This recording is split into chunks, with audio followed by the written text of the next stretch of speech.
રાજકોટનો જંગલેશ્વર વિસ્તાર હવે ખુલ્લા મેદાનમાં ફેરવાઈ ગયો છે। ખાસ કરીને રાજકોટના જંગલેશ્વર સહિતના વિસ્તારની અંદર નદી કિનારે જે છે તે તમામ ગેરકાયદેસર દબાણો આવેલા હતા તે તંત્ર દ્વારા દૂર કરવાની કામગીરી હાથ ધરવામાં આવી છે। રાજકોટ મનપા દ્વારા સતત દેખરેખ હેઠળ તમામ દબાણો દૂર કરવામાં આવ્યા છે।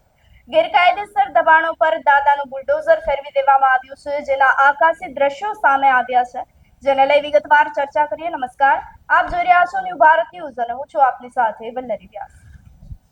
રાજકોટના જંગલેશ્વર વિસ્તારની અંદર તંત્ર દ્વારા મેગા ડિમોલિશનની કામગીરી હવે પૂર્ણ કરી દેવામાં આવી છે। રાજકોટની મેગા ડિમોલિશનની કામગીરી સંપૂર્ણપણે પૂર્ણ કરી દેવામાં આવી છે। ડિમોલિશન બાદના આકાશી દ્રશ્યો હાલ સામે આવ્યા છે, જેમાં સમગ્ર જંગલેશ્વર વિસ્તાર ખુલ્લા મેદાનમાં ફેરવાઈ ગયો છે।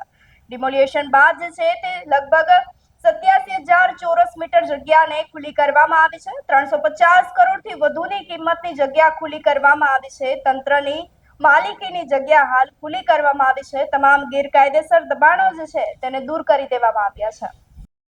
રાજકોટની અંદર હાલ તંત્ર દ્વારા જંગલેશ્વર સહિતના તમામ વિસ્તારો પર જે ગેરકાયદેસર દબાણો હતા તે દૂર કરી દેવામાં આવ્યા છે। તંત્ર દ્વારા ટીપી રોડ સહિતના વિસ્તારની સાથે સાથે હવે નદી કિનારા પર જે કાંઈ પણ ગેરકાયદેસર દબાણો હતા, તંત્રની માલિકીની જમીન પર જે છે તે ગેરકાયદેસર દબાણો ખડકાવી દેવામાં આવ્યા હતા, તેને હવે દૂર કરવામાં આવ્યા છે। તમામ વિસ્તારો પર દાદાનું બુલડોઝર ફરી વળ્યું છે, જેને લઈ હવે જંગલેશ્વર સહિતનો વિસ્તાર ખુલ્લા મેદાનમાં ફેરવાઈ ગયો છે।